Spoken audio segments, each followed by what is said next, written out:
Welcome to the Undisputed podcast. I'm your host, Jenny Taft. This podcast is the full show from today's episode of Undisputed from start to finish. They've got a busy slate, so skip Shannon, let's get to it. Welcome to Undisputed Live from Los Angeles, everybody. Good morning, I'm Jen Hale, here with Skip Bayless, and we got Shannon Sharpe. What? The moat from Atlanta, looking very patriotic, is red, white. Now I got to look at your overinflated head the whole day. Hey, Kawhi told me to tell you hello, Skip. Who? Kawhi told me to tell you, Leonard told me to tell you hello. He's not there. You're in the wrong town. You're not in Toronto. But before we get started, I do want to congratulate my Vanderbilt Commodores for making it to the College World Series again. And I want to congratulate Kendrick Perkins for doing something you were never able to do. Kendrick beat me out of a case last Friday night. Ooh.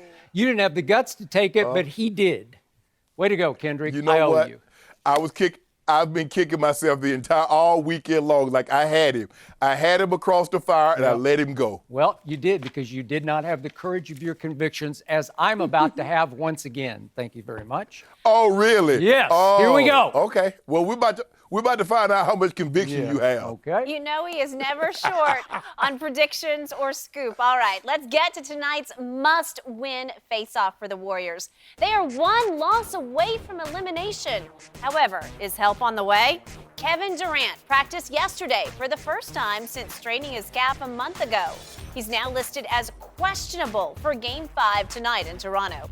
This weekend, KD did spend some time with ice packs on his calf and Achilles area. KD's possible addition to the lineup significantly changed tonight's line. Toronto went from a 3.5-point favorite to just 1.5. And let's face it, KD's finals MVP odds got a whole lot better too. So Shannon, what do you think will happen in Game 5 tonight? Well, I think, Skip, we've all gone to church, and no matter what your faith is, if it's a pastor, if it's a priest, if it's a bishop, the last thing they do before they dismiss church, they give the benediction. Well, the benediction will be given tonight. It's over. The Toronto Raptors will be the 2019 NBA champs. Whether Kevin Durant comes back or not, that's unimportant at this point in time. Kawhi Leonard is playing far too well, because if you're going to have him guard Kawhi, it doesn't seem to matter who they throw at him, be it Iggy, be it Draymond, be it Klay Thompson. He's found his rhythm. He's found a way to play around all these injuries or hurt or however you want to define it. He's playing extremely well. He can get to any spot on the court. And what we're starting to see, Skip, is every single game is someone else. Friday night, it was Serge Ibaka. They gave him 20 big points off the bench. Then it might be Marc Gasol another time. Then it might be Danny Green. They're getting the contributions. It's just not – Kawhi's being Kawhi on a nightly basis. But now he's finding other avenues to get production from, be it Serge Ibaka with 20 or Serge Ibaka giving you six blocks, be it Marc Gasol giving you 20 and 7 or Kyle Lowry chipping in with 23 points. It's over. Steph Curry is extremely tired. Skip, I watched him the other night, and I counted about 10 of his shots that hit the front of the rim. And when shots hit the front of the rim for a jump shooter, that lets you know that he's tired, because you ask an awful lot of him in Game 3. He scored 47, led the team in scoring, led the team in rebounding, led the team in assists. That's not a workload that he's comfortable carrying. And although Klay came back and gave you tremendous minutes, no one else was able to come along with him. It comes to a time, Skip, at some point in time you have to realize that the better team currently are the Toronto Raptors. They're playing better on a more consistent basis. And if you exclude that 18-0 run, Skip, they've outscored them by 49 points. So I don't really know what else to tell you. They've outplayed them in 3 of the 4 games. Yeah, 3 of the 4 games. This is why they have a 3-1 lead. Going back home, and Jurassic Park is about to get crunk. First of all, I am not going to let you give Steph Curry the same sort of excuse you're giving number 2, because I don't want to hear that Steph Curry is tired. He's out of gas. It's the NBA Finals. Stop it. You're at home. You can't tell me because you scored 47 the game before Game 3, and it was like the least impactful 47 points I have ever seen, the quietest 47, that suddenly you're out of gas for Game 4. He stunk. They all stunk in Game 4. All of them. I go right down the line. But starting with Klay Steph. didn't stink. Klay didn't stink. what did I tell you before the series started? I picked Clay to be the MVP of this series, and I'm holding out long shot hope that he is still going to pull that off. Now, let's deal with, before I get to my prediction for tonight, the predictions of whether or not Kevin Durant will play tonight, because the betting public, the odds makers, they think he's going to play. I don't know. That's all I can read into the point spread. It has plummeted from 3.5 to 2. His MVP odds have gone up by more than a half, have Kevin Durant's. And obviously, if a miracle occurs and he shows up tonight in Toronto in the starting lineup, and he is the reason they win Game 3 and the reason then they win Game 4 and then that they win, Game 5 tonight and then 6 and 7. But if he's the reason they win 3 straight games, you know what's going to happen. It's going to be the greatest story ever told, that he's going to win his 3rd straight MVP. What are the odds on this? I say 0.5%. I say exactly. I say no percent. I say there's no way that guy we saw in that video that we just saw, where he was walking up the tunnel away from practice yesterday, when he practiced for like 5 minutes, that guy's not going to play tonight. I'm sorry, I can't see it. And you made this point before. Once again, yesterday as he walked away with Mike Brown, he had ice bags on his calf and all the way down on his Achilles tendon. Okay, so what does that tell you? What does that show you? Well, he heard us talking. Yeah. He heard us talking about how low the ice bag was. That was never, Skip, look, you've covered this game a long time. I played professional sports, played college. Skip, I've never seen an ice bag on a calf that low. That's all I'm saying. I've just never seen it that low. That might not be the case. I don't want to play a doctor on television. But I'm just saying, in my experience, I've never seen someone put an ice bag on a calf that's down around their Achilles. So, is he just jacking with us? Is he messing with us? Is he trying to play into the theme that we've created here on this show, that he's got something wrong with his Achilles? Maybe. But I'm here to say we both concluded after we saw what happened that night in Game 5 against the Rockets when he pulled up lame, it just looked like an Achilles. I thought it was ruptured. You thought it was ruptured. It's highly possible his Achilles was merely torn, that he has a significant tear in his Achilles tendon, but it didn't rupture. It didn't come apart and roll up like a lampshade up into the top of his, the back of his knee. So is it possible? Yeah, that would have rolled up into his calf. Yeah, there you go. Well, is it possible they're telling him, Kevin, it's just hanging by a thread.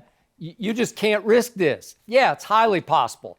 Is it possible that Steve Kerr just keeps trying to threaten Toronto? The boogeyman is coming. The boogeyman is coming. He's going to play tomorrow. Then the boogeyman's going to play the next night. And the boogeyman's going to... Nope. Right. He's not going to play because Steve Kerr keeps dropping these big hints and nothing happens. I don't even think he's even really practiced. And the odds on him just suddenly showing up in the starting lineup, again, the odds makers, the betting public, they're jumping on this bandwagon. I don't think you and I are on that bandwagon. No, we're not. Skip, if you remember when Michael Jordan made his comeback in March of 1995, now Mike had been practicing probably 2 or 3 months before he made it official that he was coming back. His first night back, he played 43 minutes. He was 7 of 28, scored 19 points. He had been practicing for over 2 to 3 months. And he was Kevin Durant would have healthy. gone. Yeah. Yes. Kevin Durant would have practiced what? One day, maybe 20 minutes, and you expect him to come back and give you a Herculean effort. I don't see it. No. And a lot of this, and we're going to talk about it a little later, Skip, a lot of this is Steve Kerr's fault. Because he kept giving this team, he kept giving their fans false hope. Oh, he's close. Maybe game 1, we'll see how it goes. And he kept moving up the timeline instead of just saying Kevin Durant is out indefinitely, and when he comes back, we'll welcome him back. We'll get him back into the offense. Yep. But he kept providing that angst that everybody is feeling that Kevin Durant was coming back. Okay. So now he's actually given his team an excuse that the guy who saved this team after it blew the 3-1 lead to Kyrie and LeBron is now the reason they can't beat Toronto. And I think in the locker room, we're going to talk about this later, some of the reports from inside the locker room, but inside they're saying, well, is he, Steve, really, or is he not? And they're clinging to the possibility that he will save them when I don't think there's any chance he will save them. So it's one or two things. He's either not hurt at all and he's not rushing back the way Clay rushed back with his hamstring, or he's significantly hurt and he just can't play. Skip, you remember it was about 16 months ago.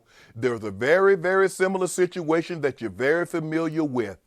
A guy that was hurt, and the organization and some of his teammates didn't think he was hurt. And we know how that turned out. Yeah, but in Now, that I'm not case, saying- the whole now- medical staff cleared him to play.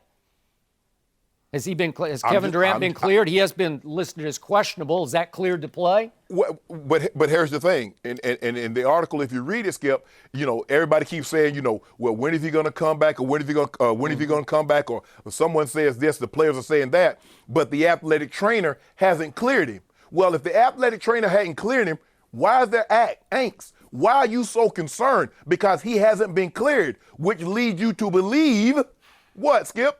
If the athletic trainer does not clear me to be on the field, why is there concern with the head coach? Why are there concerns with my teammates? Because I haven't been cleared. Okay. Because it's telling me something that I'm not so sure that they believe that Kevin Durant is working as hard as he needs to be, or he isn't as hurt as he's leading us on to be. Okay. The To truth believe, is, excuse me.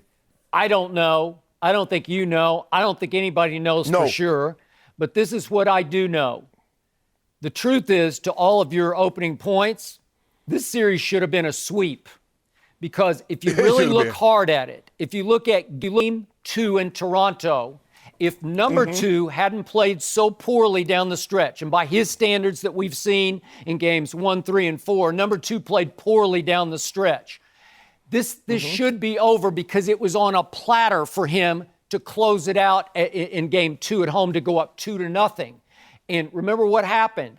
Clay went out with this hamstring pull with 8 minutes left.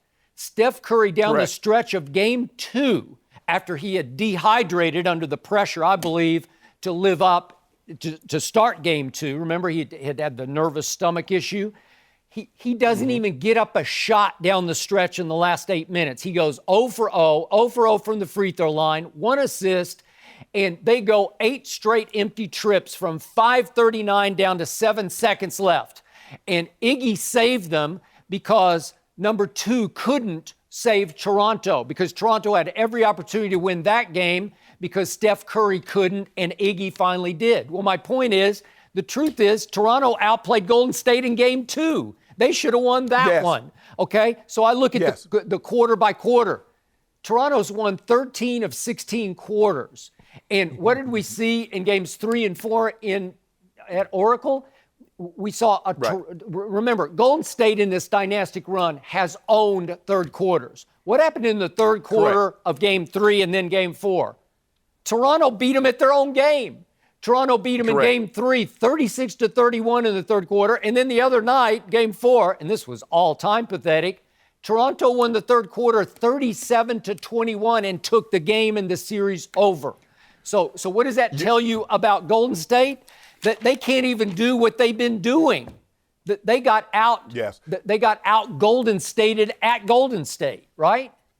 You make a very good point, Skip, because throughout this run, they've been plus 11 in the third quarter. And starting in Game 3, there was -5. And I believe the determining factor of who won Game 4 was they got outscored. It was by 16. They went down by 4. They were down by 4 entering the third Raptors, and they come out heading into the fourth up by 12. That was really the coup de grace, because that's when they make their move. That's where they step on the gas and they leave everybody in the dust. Now, no matter how much they step, sometimes if you get a 1983 Ford Festiva, you can step on the gas all you want to. You're not going anywhere in a hurry. So right now, because they have no Kevin Durant. Did you have that car? Skip, I'm just saying, I know, Skip, I had a friend that had a brother that had one. I'm just saying, we used to take it on a Friday night. Really? And we could step on the gas and it wasn't going anywhere in a hurry. Had one of those. Because the thing is. Yeah, go ahead. Because there is no Kevin Durant. And see, Skip, the thing is with Steph, they've asked Steph to do something he's not accustomed to doing. Carry the workload, which means lead us in scoring, Lead us in rebound. Lead us in assists. We need you diving on the floors for loose balls. All the things that Playing you took defense, for granted that LeBron had. Boxing out. Yeah. All those little things. How about that, Steph? Yeah. That takes a toll on you, Skip, because normally who leads him in assists? Draymond. Who leads him in rebound? Draymond. He can lead him in scoring, but the scoring load was also divvied up because you got KD. See, no matter how rough the waters got, you could go to that captain KD, say, Cap, we need a bucket. We need you to stem this tide. I got you. And he can do that. Now you don't have that. So now what do? Steph, this is your time. This is your moment. It's not as easy as he thinks being James Harden, carrying the workload, being a LeBron James, carrying the workload. It's a lot easier said than actually done. And here's my problem tonight. Once again, number 2 has no primary defender who's healthy on him because Clay was dragging. Clay was dragging his hamstring the other night. He couldn't defend number 2, and Iggy hasn't been able to defend him. That's what we do to him. Okay, but look what Iggy comes into this series with a bad Achilles and a bad calf, and God knows what else. I think he turned his ankle in game 1. And he can't stay in front of him the way he was able to stay in front of LeBron in the 2015 finals when he won MVP. So all of a sudden, number 2's got a free reign. He's got a super highway to the basket. Way to go. Well, see, that Iggy was 31. This Iggy is 34 with another 4 straight finals on his resume. And guess what? Clay and Iggy, okay, you talk about their hamstrings, you talk about their ankle, their Achilles, their knees. Guess what's going to leave this series hurt? Their butts, because Kawhi is putting butts in them. That's what's going to be hurt. We know that for certain. And now at some point in time, you're going to have to get that man his credit, Skip. You're going to have to call him Kawhi Leonard. I am not. Finals MVP. He's dead to me. 2 over. Yeah. You can, No. Don't let him be dead to you, Skip. I used to love him. I used to tell you he was even better than LeBron 2 years ago, but not anymore. I can look. Hold on. So because he doesn't wear the black and silver, that means he's not better than LeBron anymore, right? I don't even want to talk about it because it's hard for me to talk about what he's doing. We're going to do a whole topic about this, and I'm going to save it for later. We're going to talk about some stunning Danny Green quotes about this guy that puts it all in perspective for me.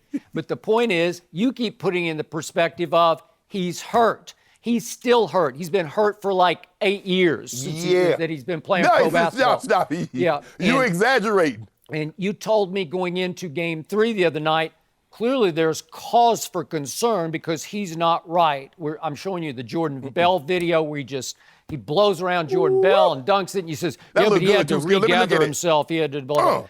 How did he look to you on Friday night? Did he look gimpy to you? Did he look limpy to you? He looked transcendent great to me. He looked completely 1,000% healthy as usual to me on Friday night. So can we please take away the injury excuse? No, we're not going to do it. We're not going to do it because we know he's still banged up. He's getting treatment around the clock. But I tell you what, this is what Kawhi Leonard is doing. This is what Kawhi doesn't realize or understand. I don't know if he understands what he's doing. And we won't understand until he's done. But Kawhi Leonard took down 3 dynasties. He took down the Miami Heat. Yep. He's about to take down the Warriors tonight, and he destroyed the Spurs. He did. Genghis Khan didn't do this many dynasties. On him. He quit on Manu Ginobili and Tony Parker and Greg Popovich. Way to go. That's your guy. You can root for him. I won't. I'm sorry. But I will root for Golden State tonight. And unlike you, because you jumped bandwagons once again, because you had, as I recall, Golden State in 6 games, right? That is mathematically impossible now. Let's see if I calculate. That can't happen. But Golden State in 7 can happen, and that was my prediction, and I am sticking with it for no good reason. I have no reason to stick with it except my foolish pride. And I am hanging in because I told you Klay Thompson was going to have a big finals, and boy, did he have a big game 4 the other night. Made 11 of 18, made 4 threes. If Klay Thompson can go for 35-ish, maybe even 40, they got a shot tonight. But they have to run plays for him, and they can't let Steph shoot more shots than Klay does. This has to be Klay's game, Klay's night. the game that you remember as the Klay Thompson game. And if I could just get them back Game to 6. Oracle, maybe I got a chance. You never know, because we've seen 3-1 leads go up in smoke before. Yeah, but you got to have you need LeBron to do that. Oh, so in other words, you you need need Kyrie Klay Thompson to to do have that. it. You need a Klay Thompson from Game 6 against OKC, that 11 3-point game on that Saturday night. That's what you remember need. it well. I do, and maybe that'll happen tonight. That's my prediction. I'm going with the score of Game 2 all over again. I'm going 109-104 visiting team tonight. Thank you. I would love you to gonna see be that well, game. good. So we get some do. We got a do bet Nope. coming. I wouldn't bet a drop on it. I told you I got no good Yes. reason. I'd love to see this one head back to Oracle, because I'd hate for Friday night's game to be the final Warriors game to unfold Yep. when it ended like that. Yep. Jen, All don't right. do that. Don't do that? We'll No. see. I can't help it, Shannon. I'd hate for that legacy to end on that note. But if you thought this was a good topic, wait till you hear Shannon and Skip go after the next one. Was Kawhi Leonard the best player on the floor Friday night? That's what we're discussing up next. Don't forget to check us out on the Fox Sports channel on SiriusXM. We'll be right back, everybody. No mercy. The Raptors took a commanding 3-1 series lead on the road Friday night. Klay Thompson was back for the Warriors after missing Game 3. He combined with fellow Splash brother Steph Curry for 55 points. But it was Kawhi Leonard who dropped a game-high 36. The Raptors dominated the third quarter, outscoring the Warriors 37-21. Toronto now one win away from their first title in franchise history. Shannon, looking back, what was the biggest reason for Toronto's Game 4 win? Well, Kawhi, and I hate to be the bearer of bad news, Skip. Actually, I don't. But it was Kawhi, and you know it, because the game seemed to be getting out of hand in the first quarter, and he was able to keep them attached. They scored 17. Kawhi had 14 of those. And what we thought was going to probably be a mid-30-point first quarter for the Warriors, they were able to finally settle in and hold them to 23. And so what looked like a game that could possibly get out of hand, you go at the end of the first quarter, you're only up 6 points, 23-17. Now, even though Kawhi did not score in the second quarter, they found a way to limit the amount of damage that the Warriors could do. And so they go in at the half only down, 4 points. And if I'm Nick Nurse, I'm in the locker room, I'm telling them, look, guys, we shot 34% in the half. They shot 48%, and they're only up 4 points. They're in trouble. We got the best player on the planet that's playing right now, and he played like it. Skip Bayless is going to tell you about the fourth do you think Nick Nurse quarter. said that at halftime? Do you think he told Don't him we worry got the about best what he player said. on the I'm just I don't telling- think he said that. I'm sorry, I'm going to call you You on don't that do, one. Skip, you wasn't in the locker room. I wasn't in the locker No. room, but I had Well, a I'm birdie pretty that sure I'm was right in the about locker room, that. and this is what Go ahead. So Kawhi, but in the third quarter, the fourth quarter would not have even mattered had Kawhi not did what he did. He got 17 big points. He hits a three, pulls up at Draymond's face, hits a three. Draymond has the ball. He's like, give me that. Steals it from him, comes down, pulls up again in his mug. So now, what normally the third quarter belongs to the Warriors, where they've been in this finals run, they've been plus 11 in the third quarter.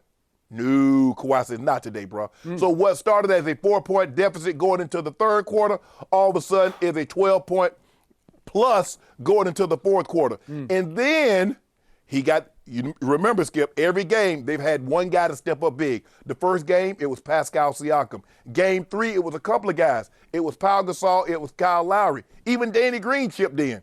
But in this game, it was Serge Ibaka. Game 3, he lived up to his name because he threw 6 shots out of there. But this game, he had a game like he had against Skip. You remember he had that game against the Lakers where he was like 15 of 15 to start the game, and he ended up being something like 17 of 19. I'll explain that in a minute. Go ahead. He had that type of ball game, Skip, and that's what you need when your superstar gets it going. He still needs one person to come along with him. That's what Steph didn't get in Game 3. He had a historic performance, but he could get no one else to come along with him. Kawhi Leonard had a great performance in Game 4, and he got Serge Ibaka to come along with him. Skip, I don't know if you know this. You love Michael Jordan, but Kawhi Leonard joined Michael Jordan as the only guy to score 35 or more points in a road victory. And guess what, Skip? Didn't even turn the ball over. That's what Kawhi did. So he just showed you, healthy, I'm one of the 3 best players in all of basketball. You can talk about Giannis, you can talk about James Harden, you can talk about Steph Curry. But the thing that me, KD, and LeBron have, we're 6'9" or better. So we're cut from the same cloth. That vicuña, the best cloth that money can buy, that's the kind of cloth that we're cut from. And I'm the baddest man playing basketball currently. Wait, are you making the case that number 2 is better than LeBron James right now? I think that's what you just said. I just said Shannon Sharpe just said number 2 is better than LeBron, right? Is LeBron James currently playing? Thank you. Hold on. Is LeBron James playing in these playoffs? Well, unfortunately, no. Okay, so does that mean it's over? So in the playoffs. Wow. In the playoffs. I can't believe you admit that. Shocking. In the playoffs, Kawhi Leonard is the best player playing. LeBron, did you hear that? Do you realize, LeBron, no more DMs to Shannon. He just burned the bridge. See, I know what you tried to do, Skip Bayless, but everybody heard the words that came out of my mouth. They heard it. I was and abundantly. Then you were trying to backtrack it, but it's unsuccessful. It's okay. Now it's my turn. I said I'm the baddest man currently playing in the playoffs. That's what I said. Yeah, you are. I think you're speaking for number 2. The point is, I will give you this. Number 2 played very well on Friday night because sometimes a bad guy has a good game. It happens because sometimes crime pays, and crime paid on Friday night again. Maybe it'll pay off in big dividends tonight. I don't know. But it wasn't like number 2 took over the fourth quarter. It wasn't like he dominated down the stretch in crunch time. Number 2 in the fourth quarter on Friday night took a total of 2 shots. Grand total, 2 shots, and he made 1 of them. That's it. Whoop-de-doo. Wow, way to go. What about the third quarter? So I will give you this. Golden State was up 4 at halftime, and right out of the box, right out of halftime, number 2, with no real big pressure on him at that point, made 2 big threes. And I give you, those were 2 game-turning threes because they reversed the momentum. And to his credit, he came right down, pulled up with just 30 seconds into the half, made the first one, and 46 seconds into the half, he made his second one. And that set the tone for an all-out Toronto furious rally that just engulfed and overwhelmed and overpowered the home team, 37-21 in the third quarter. But even though the second 3 at 46 seconds into the third quarter gave them their first lead, Toronto, what shot gave them their final lead? What shot put them completely over the top? It was with 4 minutes left in the third quarter when somebody hit a big 3. Who could that be, Shannon Sharpe? It was Serge. Serge Ibaka came out of nowhere and hit a huge 3 that gave him the lead for good. And I have seen this horror movie before because I had to live through it. It was actually Game 4 of the Western Conference Finals in 2012. And it was against my San Antonio Spurs. And my Spurs won the first 2 games in San Antonio up 2-0. Oklahoma City barely squeaked out a win in Game 3 in Oklahoma City. So now it's still 2-1 San Antonio in Game 4. Turning point, pivotal game. And what does Serge do? He goes 11 for 11. He goes 4 for 4 from the free throw line, and he was the difference in that game and ultimately in that series because that evened it up at 2-all, and the Thunder went right on to win the next game and the next game and go to the finals. They won 4 in a way, Yep, and that was that. So once again, I saw the X factor on Friday night, the difference maker. The nuclear bench weapon was Serge Ibaka. He did it to me again. He scored 20 points in 20. I'm speaking. He scored 20 points in 22 minutes with 2 blocks. So number 2, let's see, he scored 36 in 41 minutes, almost twice the playing time of Serge Ibaka, as you called him. And yet Serge, the 20 and 22 minutes, that was the difference. If you take that away, I say Golden State survives at home. So I think the key to Game 4 was Serge Ibaka. So in other words, the question Jen asked me, what was the biggest reason Toronto won Game 4? And you said it's Serge Ibaka over Kawhi? Yeah. Because every time I looked up again, I was rooting like crazy for Golden State. And every time I thought Golden State, okay, here they go. Surge.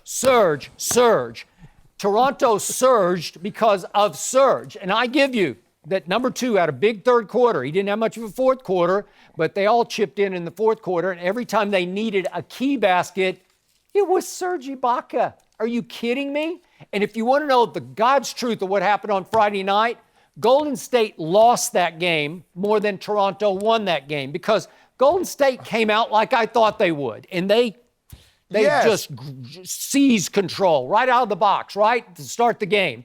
And they're up 11 late in the first quarter.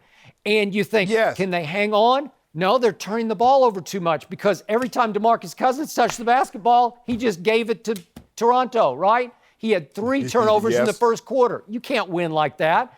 And my guy, Steph Curry, what did he do in the first half? He goes 0 for 5 from 3. And worse than going 0 for 5, he starts hesitating and hitching with his shot, double clutching. Like, He seemed unsure. Unsure. He lost his confidence. Well, you could just tell by the end of the first quarter, the home team's got no shot here. There's no way they're going to hang on to an 11-point lead, and they didn't. They don't have a primary defender who's healthy on number 2, and if Steph is going to play like that and go 2 for 9 from 3, they're just going to lose. So I thought Ibaka was even better than number 2, and that Golden State was even worse than all of the above for Toronto. So in the end, I got to blame Toronto more than I can credit number 2 or even Ibaka. Well, you mean you got to blame the Warriors more than you credit Ibaka? I blame Golden State. Yes, blame Golden State. Right. I'm sorry. But Skip, if you remember Game 2, it was a very similar situation between Game 2 and Game 4, is that Toronto got out to that big lead, and it was Klay Thompson that kept them attached because it looked like it was about to get out of hand, and Klay scores, 9 of their first 9 points. I think he ends the first quarter with 14 or 16 points, and so he kept them attached. That's what Kawhi did in Game 4. Where you thought a game was going to get out of hand, he kept them attached. He scored 14 of their 17 points. But it was the third quarter. It was decisive third quarter because this is where Golden State normally steps on the gas and all you can see is their tail lights in the distance. But Kawhi said no. But he did, Skip, I would credit that. Serge Ibaka came along because Kawhi had 17 in the third quarter. Serge had, I think, 15 in the third quarter. And the next thing you know, 32 of their 37 points came from those 2 guys, and then Golden State didn't have anybody that can match that firepower. They needed Steph to come along with Klay like Serge came along with Kawhi. They didn't get that. Skip, at some point in time, there's a big difference. You see how those big threes that Quinn Cook was hitting? Because there was no pressure. Now you're being counted on. Now Alfonso McKinney is being counted on. Sean Livingston, look, he is what he is. He's a great guy to come in and play the point. But Skip, who is he going to guard? You're asking him to guard Kawhi, or you're asking him to guard Siakam. No. They don't have anybody that could guard. And even if you get KD back, Skip, he can't. Man, he can't guard Kawhi with that bum calf or whatever it is, the injury he has. I agree. But Kawhi, Skip, again. Boy, he was at the Sydney Opera House again. That was a virtuoso, you know it. And I told you, they're starting to come with greater regularity. Really? You saw them a couple of times in Milwaukee. You saw them a couple of times against Philly. Skip, he's starting to feel this again, and you know what that means. Sort of like there's a great chance. Game 2 virtuoso, I don't think so. Fourth quarter virtuoso the other night, 1 basket, I don't think so. But here, let me ask you a question, Skip. If he'd had 5 baskets, if he lets Golden State do what they normally do come third quarter, where they've been plus 11 in the NBA Finals come third quarter, if he lets Golden State do that, I don't know if he can have a fourth quarter big enough to overcome, because remember, they already had a 4-point lead. So now if you let them do what they normally do, which is end up plus 11 throughout this finals run, is now you're down 15. So you're going to ask Kawhi to go for 30 in the fourth quarter? No. He said, I'm going to make the fourth quarter moot. It's going to be a moot point because I'm going to drop 17 on you. We're going to outscore you by 16, and then guess what? We're going back to Toronto. We're going to go back, and we won't be known as the baby dinosaurs ever again. Number 2 is often moot in the fourth quarter, unfortunately. And Steph Curry has been too often moot in the fourth quarter. If he had done to Toronto in any of these games what he did in games 5, 6 versus Houston and all 4 games against Portland, we would be having a different conversation. Do you remember what he did in the closeout game 6 at Houston? Yes. In the fourth quarter, he scored 23 points. That's one of those Steph flurries that you just can't overcome. It just shoots the life and the heart out of the opponent. And we have not seen one of those stretches yet from Steph Curry against this team. And Skip, to your point. But the Raptors have better defenders, Skip. The Raptors have better defenders than Portland. Okay, is he that guy or not? Is he that guy or is he that guy who folded up against Kyrie and LeBron? Well, Skip, to your point about the Warriors being to blame, they shot 35.2% from three-point land, which is so uncharacteristic for them. Who would have thought we'd be talking about Golden State needing more offense? But perhaps maybe Kevin Durant causing some friction in the Warriors locker room? Perhaps. We're going to discuss that coming up next with Chris Broussard. No mercy. Hey guys, Jenny Taft here with a quick word from one of our sponsors, Hims, a new wellness brand for men. Did you know that 66% of men lose their hair by age 35?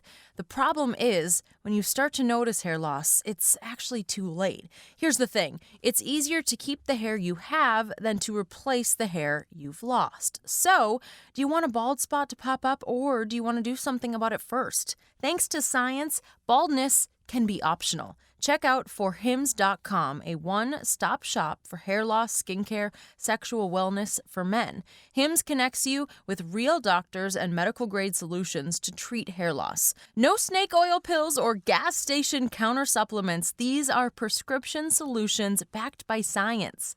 With Hims, there's no waiting room, no awkward in-person doctor visits. It's so easy, and you can save hours by going to forhims.com. Once there, answer a few quick questions and a doctor will review and can prescribe you products that are shipped directly to your door. Order now. Undisputed listeners get a trial month of Hims for just $5 today, right now, while supplies last. See website for full details and safety information. This would cost hundreds if you went to the doctor or a pharmacy. Go to forhims.com/undisputed. That's FORHIMS.com/undisputed.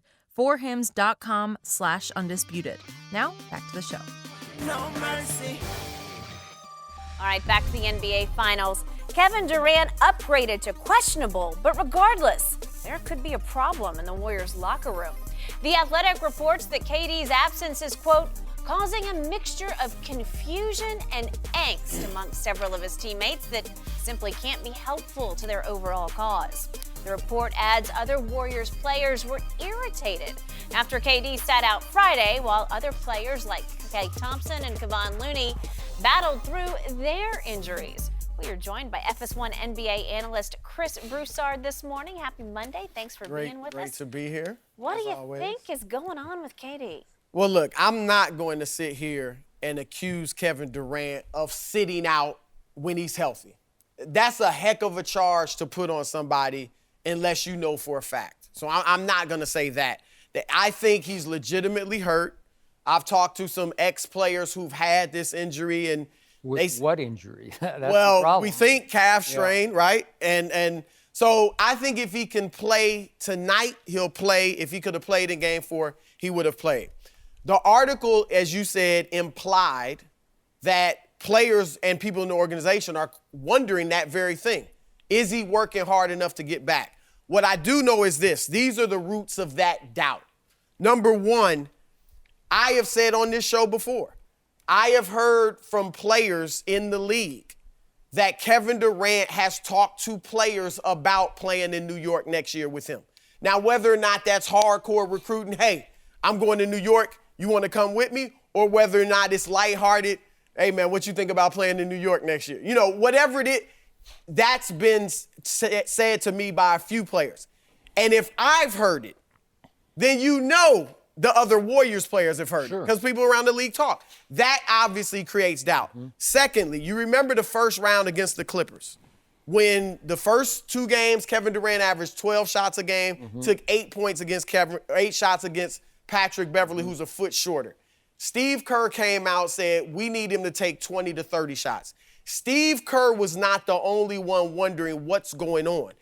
Players in that locker room, I know for a fact, were wondering, the last 11 games of the regular season, Kevin Durant averaged 12 shots a game. Then the first 2 games of the playoffs, you average 12 shots a game against a guy that is a foot shorter than you. You take 8 shots and you made 5 of them. So players were wondering, are you all in? And let KD know that. Like, it wasn't just Kerr saying, we need you to take 20, 30 shots. They're saying, you're the best offensive scorer in the league. Are you in? Are you with us? And so now, obviously, it was a historic stretch he put on from that point on until he got hurt. That obviously quelled all doubts. But in a situation like this where you got Iguodala going out there risking injury, Klay Thompson injured, DeMarcus Cousins injured, Kevon Looney, right. What is that, fracture? You know, it's some broken stuff up in here. Remember, he was declared out. Right. And so with that situation, could those seeds of doubt that were planted earlier rise up? Without question. Shannon. I believe Kevin Durant is in a lose-lose situation. I think the organization has done him a huge disservice, mainly Steve Kerr, because, he's so close. He's so close. And what it does is puts expectations, false expectations, that Kevin Durant is right around the corner. See, Kevin Durant's body didn't heal any quicker because they lost on Friday night. It didn't happen. And we're seeing, Chris, this is the same thing we saw with Kawhi Leonard last year in San Antonio. They're starting to question. This. Oh, Skip, I hear what you're saying, but Skip did make a great point. It's the difference between being cleared by the doctors. Now, maybe they were wrong, because obviously Kawhi's camp feel those doctors were wrong, but you did get doctors to clear him, whereas KD has not been cleared. Okay, here's the thing. If he's not being cleared, why the hell is the organization and the players questioning him then? As I said, for your answer, Chris. I'm telling you the answer. I think they had doubts from the beginning. Are you all in? No. Are you all in? We know Draymond brought that up early in the year. The doctors have not, the doctors, this article, I read it, that it says we're not saying because the doctors, the trainer has not cleared him. If the head trainer has not cleared Kevin Durant to return to the court, why the hell is the organization and the players questioning him? I just need to know that. I just said there are seeds of doubt that they wonder, why aren't you shooting more? Are you all in? Those seeds can creep up, and you got half you got half the team. Klay Thompson was like ready to fight the team to play. That's all I'm saying. Let me ask you. And I'm not saying the Warriors are right. I'm just saying that's why there may be questions. Which players didn't the trainer clear to go back to the court? Did he not clear Kevon Looney? Did he not clear Andre Iguodala? Did he not clear Klay Thompson? I just need to know, are these 3 guys playing without the clearance of the doctor being out there? Because you just said, the article said that the head trainer had not cleared Kevin Durant to return to basketball court activities. So I need to know. So now we want Kevin Durant to go against doctors' wishes because why? There's a reason why those 5, they call them the Hampton 5. There's a reason why they boarded that plane. There's a reason why they took their butt and interrupted that man's vacation. They needed Kevin Durant. And although Draymond said, we won without you, you'd have never won again without him, and you know it. Kevin Durant better be smart. What's the angle? I don't think what's the angle for him to come back? They could have came back and won a championship. And they may have won this championship if they're healthy. They're a mass unit out there. They are. Yep. But and you thought they were going to win it just like Skip and I did. I did. But here's the thing. You remember Cleveland was a mass unit too. So there's a good chance they wouldn't have got that first one. So if they, and that's the thing, that's what happens. But you and I both know, even with a mass unit, even if Klay is injured, even if Kevon Looney and Iggy is injured, If you got 7 foot that monster and you got Steph, even with a banged up Clay and Iggy, you're still gonna win this tournament. You're still gonna win this championship. That's the one guy that the Raptors have no answer for. And even if he comes back tonight, which I don't believe he will, there's still only thing left to do. Chris, you've given a lot of these in your time as a minister. The benediction, it's over. They about to let church out.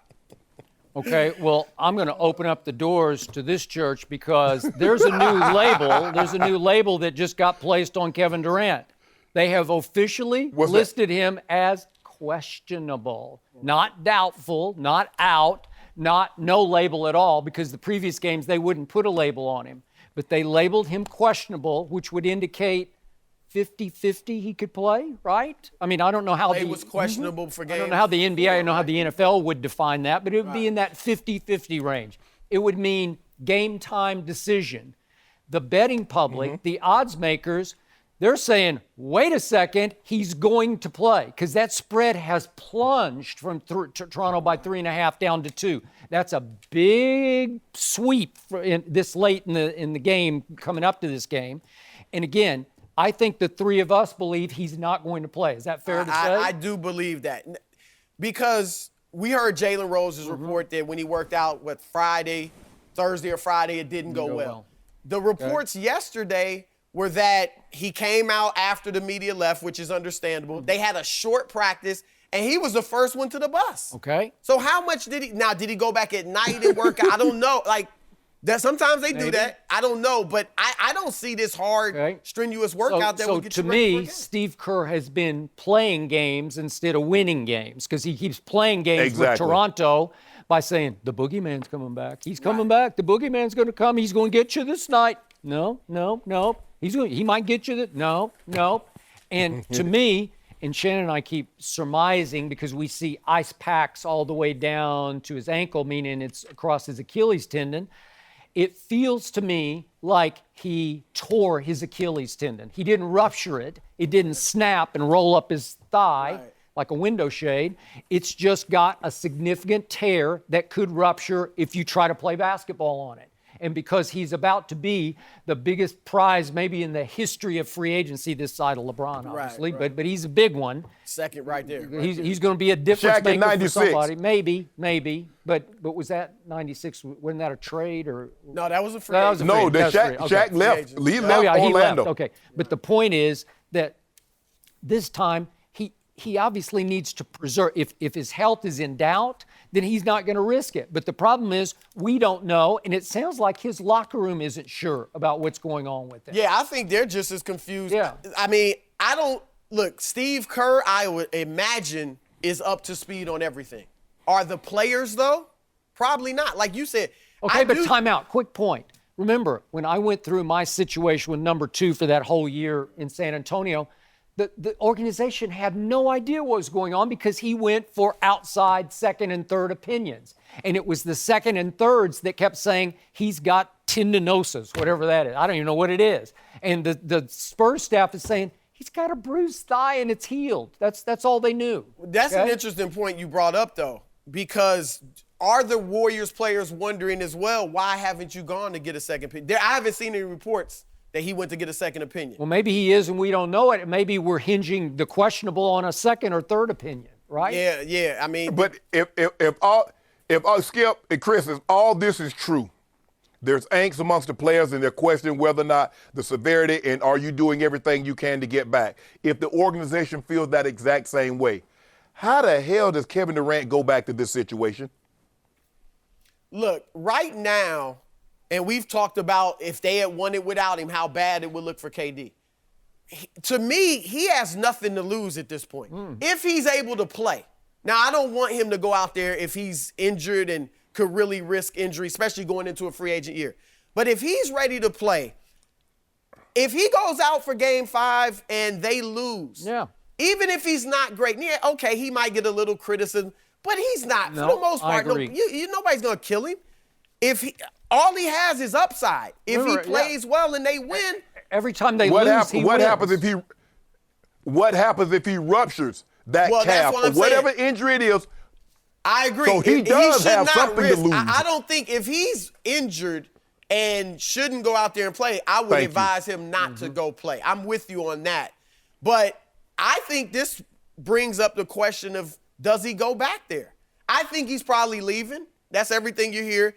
But if they lose this series, you can go back, and that narrative that they don't need you is gone. It's gone now. So many question marks surrounding this situation. But the trust Chris, factor. You're sticking around. And I hear you. I hear you.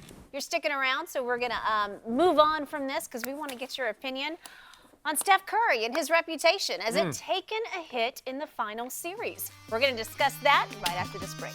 No mercy.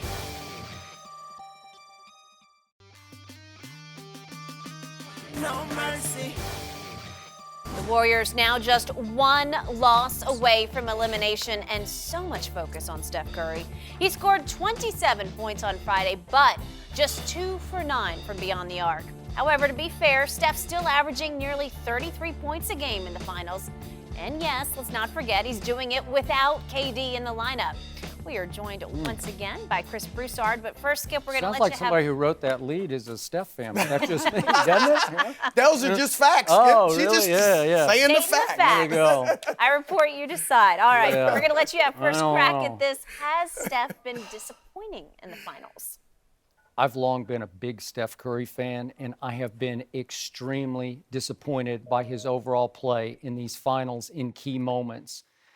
This is all given the fact that he's a 2-time former MVP and has had a golden opportunity to show that he could win a finals without Kevin Durant and without Andre Iguodala being the finals MVP. Just remember, he dehydrated before Game 2 in Toronto, and clearly he was feeling some degree of pressure because his team was facing an 0-2 hole at that point.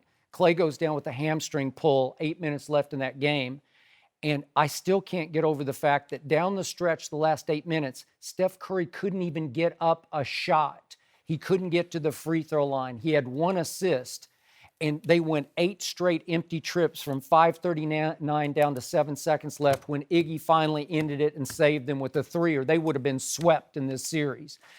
Obviously, they went home Game 3. He scored 47 points, and you say, oh, I got you there. But really, they were a lot of empty calories to me because we've known him to flurry from 3 and just blow teams off the Oracle floor from the 3-point. He's revolutionized the game with his 3-point shooting, not that night. They could never cut it any closer than 7 points, the deficit. We didn't see him do what he did against Houston when he scored 23 in the fourth quarter of the closeout game at Houston. I know I'm raising the bar way up here, but I thought he was that guy. And then we get to the other night, and it got so bad for Steph Curry, I've never seen this from him. He was hesitating, flinching, sort of hitching, double clutching before he shot 3 of his threes the other night. What? And they're all short or they're all offline, and it's just not him. He goes 0 for 5 from 3 in the first half when they had a chance late in the first quarter to blow Toronto out. They needed Steph to flurry from 3, and he just couldn't. He goes 2 for 9 from 3 for the game. So all of a sudden, I'm having those flashbacks to games 5, 6, and 7 against Cleveland when they had them down 3-1, and he came up really small in all 3 games. And if we just look at the fourth quarter, in these, well, let's just look at the plus minus. Against Houston in those 2 games, and then the 4 against Portland, he was a plus 59. In the finals, he's a minus 16. Well, he's that guy. There's no KD and Iggy's on one leg, okay? So who are you, Steph? Well, they need you. I needed you because I picked Golden State to be that guy. And instead, he's that guy who came up very small against Cleveland. So in the end, yeah, I'm extremely disappointed because I set the bar even before he got drafted way up here, and he is way under my bar. Go ahead, Shannon. You should be disappointed, Skip, because this was his moment. This was his moment to shine because we keep hearing this and all the stats, Skip. How many times have we seen the stats? When Steph Curry plays and Kevin Durant doesn't, they're 31-1, or they're 31-2, or they're this and they're that. This was his time. This was his moment to be the Steph Curry from the Portland series and the last game and a half from the Houston Rockets series. This was his time to shine. And He hasn't been able to do it. Now, we saw him have that workmanlike effort in Game 3, 47 points, where he led the team in scoring. He led the team in rebounding. He led the team in assists. And it seems to me that workload was far too much of a burden for him to carry, because he has not even been close to resembling the Steph Curry that we know he can be. As you mentioned, Skip, there are a lot of times Steph normally catches the ball and lets it go. We saw hitch after hitch after hitch, shot come up short after time after time and time again. So I don't really know what's going on with Steph Curry other than say, we can make excuses for him and says, okay, he's tired. But hell, everybody's tired. It's not like Steph Curry is the only one that's been playing and everybody else, he's had off and he just started playing, he's been playing 150 games and everybody else has just played 75. Everybody's played just as many games as Steph Curry to this point. But this was his opportunity to show, you know what, guys? I can do this. I can carry the load. Yeah, we don't have Kevin Durant. We'd love to have him back, but he's not. Let me show you why I'm a two-time MVP. Let me show you why I won one of those unanimously. And Clay in Game 4, Skip, if Steph give us anything close to the Game 3 performance, Chris, and he gets Clay to come along, well, hell, Clay came along, and then Steph got out the car and left Clay in the car by himself. I agree with you, Skip. Thank you. I think Game 1, Steph was very good, 34 points. Game 2, yeah, okay, 23. Until the fourth quarter. Not very good. Game 3, I thought he was tremendous. Game 4, disappointing. Yet, as you said, the bar is so high. When you're averaging 33 points, 5 assists, 5 rebounds, and you're disappointing, 33 points is 33 points. I mean, that is great. And you mentioned no Kevin Durant. Clay missed the game. Kevon Looney has missed 3. DeMarcus Cousins is a shell of himself. Iguodala's banged up, averaging 7 points a game and shooting 21% from 3. Draymond Green has not been himself, shooting 8% from 3. Now, I know he's not a great shooter, but 8%. Steph Curry's facing a boxing one defense. When's the last time we remember an NBA player facing a boxing one? I don't even know if Michael Jordan. LeBron get that every game he plays. Let's go to LeBron, because nobody can do it by themselves. Steph Curry, you look at his numbers, he's shooting 41% from the floor. When LeBron had to do it by himself in 2015, he shot 39% from the floor. And I'm not saying Steph's as good as LeBron, but that's what it is. Nobody can do it by themselves. And Clay's been probably their best player in the games he's played. Yes. I'm not saying Steph has been Steph, but I'm just saying when you average 33 points and people are disappointed, that says something. That's a high bar. He's not what he was against Portland, not what he was against Houston, but as Shannon said earlier, Toronto's a different animal defensively.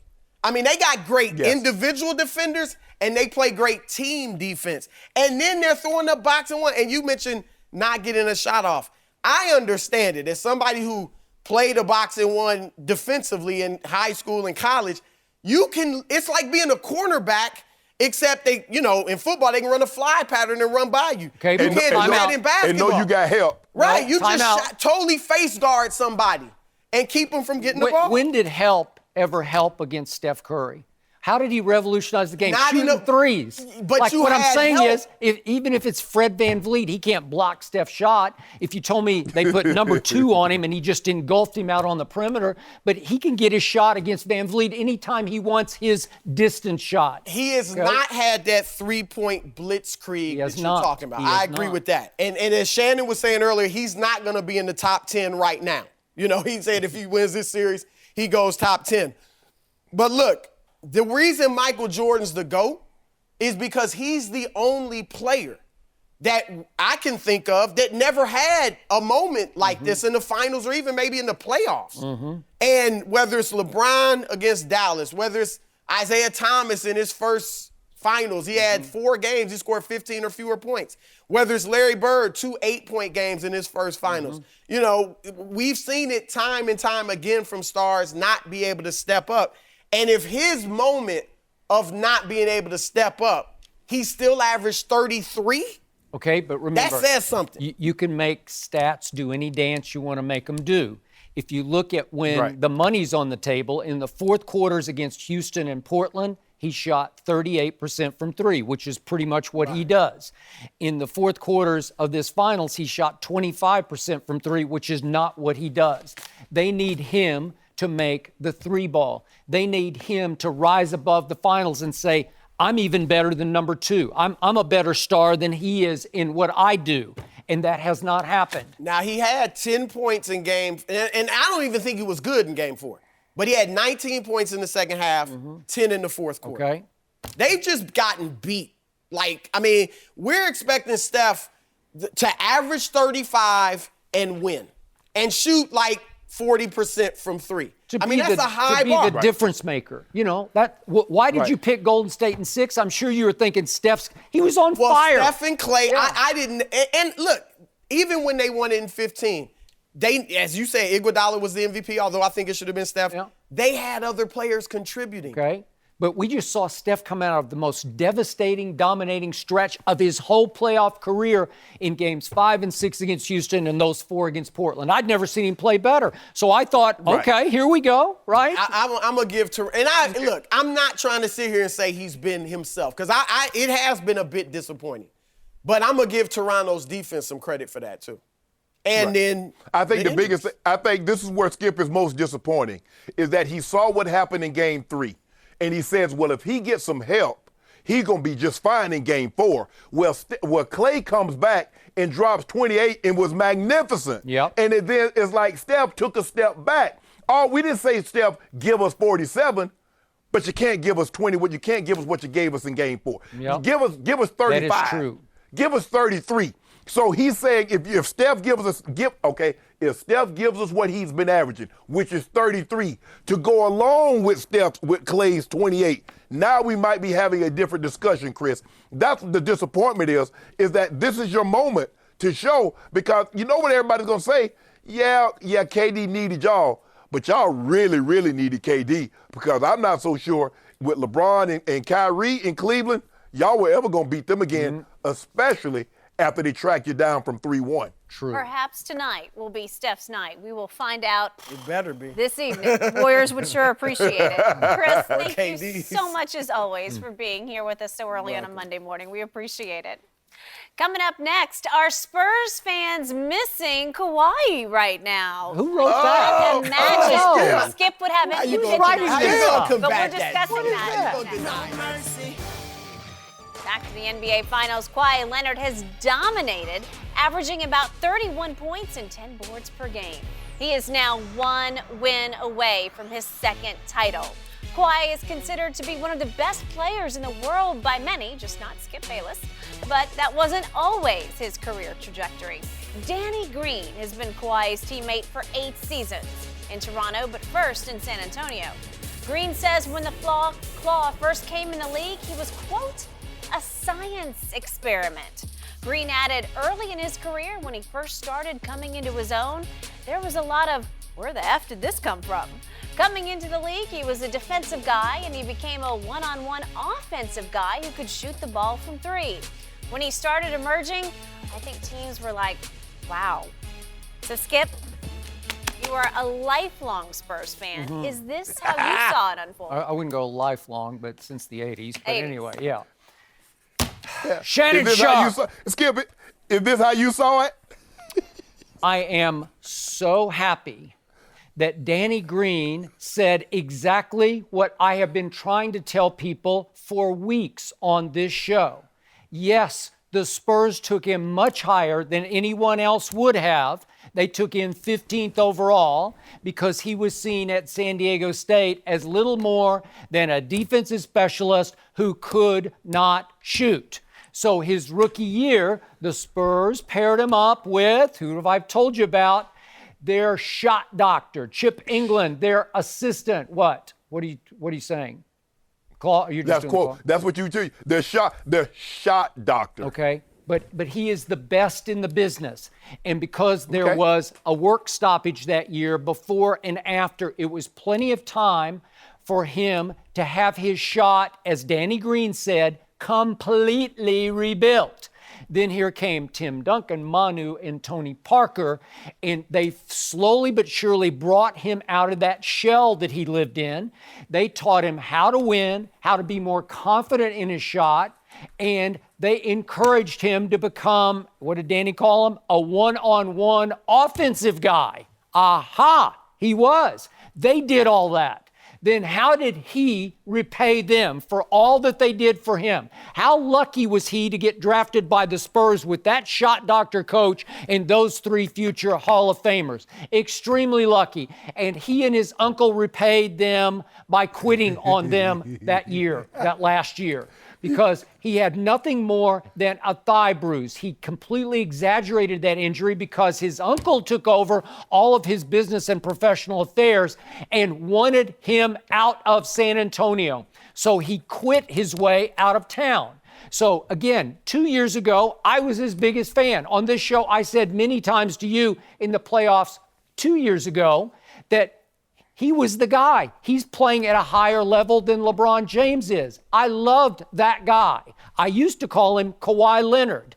I don't call him that anymore because I'm happy if you want to root for him. I'm happy if anyone out there watching right now wants to root for him. But I'm not going to root for him, and any self-respecting Spurs fan should not be rooting for him to be coronated tonight.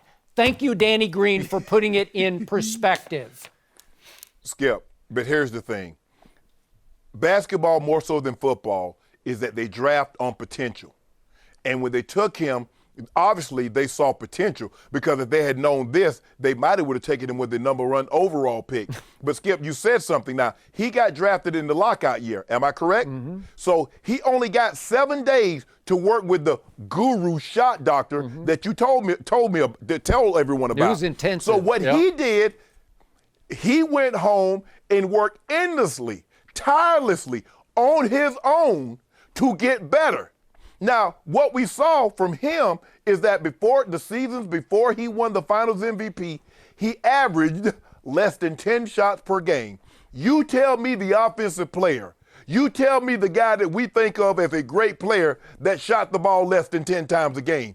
Now, as these guys started to age, more was asked, more was demanded, and he was willing to take that role. Well, I'm going to push back on you. You talk about, well, they did this, they did that. What did Kawhi do? I don't care how much someone asks of you. If you don't have it in you to do it, it can't get done. So clearly, this man has something deep inside of him. Skip, now, he said in the article earlier, he never envisioned himself being a player where the offense is going to run through him and they're going to run plays for him. So instead of shooting less than 10 shots a game, what we're starting to see, he's somewhere around 19 to 22 shots a game. Well, yes, we see a lot of times when someone views you as all they view you as of this, they never see you as anything else other than that. So time out. Oh, he's just a defense. Go ahead. 3 years ago against your man LeBron James on a big Saturday night national TV game, he scored 41 points. And the other day he said, I was in a box in San Antonio. In a box? What are you talking about? Skip, you take what, Skip? You take a guy says something one time, 41 and then you points take in it a and box? use it against the That's some box. Skip, why do you take one thing and use it for the rest of your life? Because it's the truth. Well, It is Kawhi not is true. the leader for the postseason in points and boards. And that leads us to the question, will the Raptors end the series tonight?